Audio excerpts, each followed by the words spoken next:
Mon prochain roman, c'est l'histoire d'une femme, ou la rencontre de quelqu'un avec une femme. Une femme qui se sent différente des autres femmes.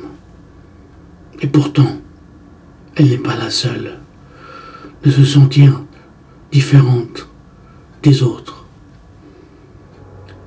Oui, j'ai envie d'écrire cette histoire parce que ça fait longtemps qu'elle me trotte dans la tête. Mais comme c'est une période de Noël, j'ai décidé de vous souhaiter un joyeux Noël et de vous présenter un autre personnage qui trotte depuis très longtemps dans ma tête, depuis mon enfance. Il est là, à côté de moi, pas en chair en os, en plastique et en tissu. Viens vers moi, petit bonhomme. Et c'est le Père Noël. Eh oui. Eh bien, j'ai acheté ce personnage parce que je l'ai trouvé étrange. Et en même temps, il me rappelle mon enfance. Bon, là où j'ai habité, mon Père Noël n'avait pas du tout des skis, car j'habitais un pays chaud. Lui, il a des skis, et puis il a une boussole. Puis en même temps, c'est vrai, regardez bien, il a une boussole. Il a une boussole. Vous voyez cette boussole? Eh bien, je trouvais que celui qui a imaginé ce personnage, le Père Noël avec des skis et une boussole, ça veut dire que c'est quelqu'un qui il s'est dit, il ne faut pas que le Père Noël perde le Nord. Il faut que moi non plus, autant qu'écrivain, je ne perde pas le Nord. Il faut que je sache où aller. Alors c'est un cadeau, ce Père Noël.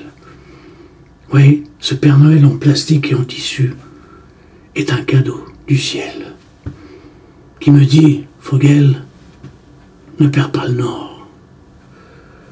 Ton histoire ne doit pas perdre le Nord.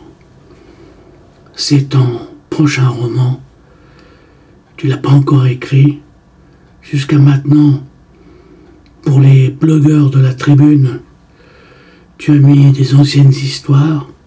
Tu as retapé des vieux manuscrits que tu avais mis dans une caisse. Je sais, j'ai écrit énormément. Et de temps en temps, je cherche, je me dis, qu'est-ce que je vais mettre? Qu'est-ce que je vais pouvoir mettre au propre? Et c'est pour ça que des fois, il y a des erreurs, des ratures et tout ça. Et je m'en excuse. Mais oui, mais seulement, j'ai envie d'écrire un roman. À part Chibérène, qui m'est venu suite à un rêve, j'ai dans ma tête une histoire d'un personnage, d'une femme qui n'est pas comme les autres. Et pourtant, c'est une femme comme de nombreuses autres femmes. Elles se sentent étranges. Oui, ils se sentent étranges. Comme le Père Noël, peut-être. Non, le Père Noël, il a tout compris. Il a tellement compris. Oui, s'il n'avait pas compris que faire cadeau ou faire des cadeaux était l'acte le plus fabuleux que l'être humain puisse faire pour l'autre. Donner. Moi, je préfère donner que de recevoir. Mais comme je ne possède pas grand-chose, tout ce que je donne, c'est mon écriture.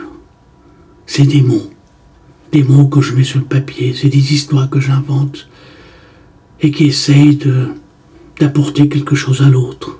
Un sourire, peut-être des fois un manque de sourire ou des fois une insulte cachée, quelque chose pour le tourmenter. C'est un peu mon désir, mais je lui apporte quand même quelque chose. Alors, je voulais faire une petite pause en image pour changer avant d'attaquer mon fameux roman qui me trotte dans la tête.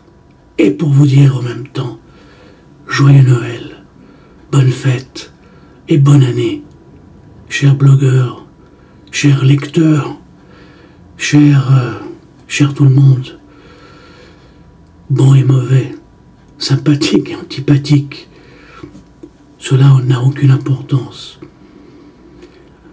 Bonne année 2014. Merci.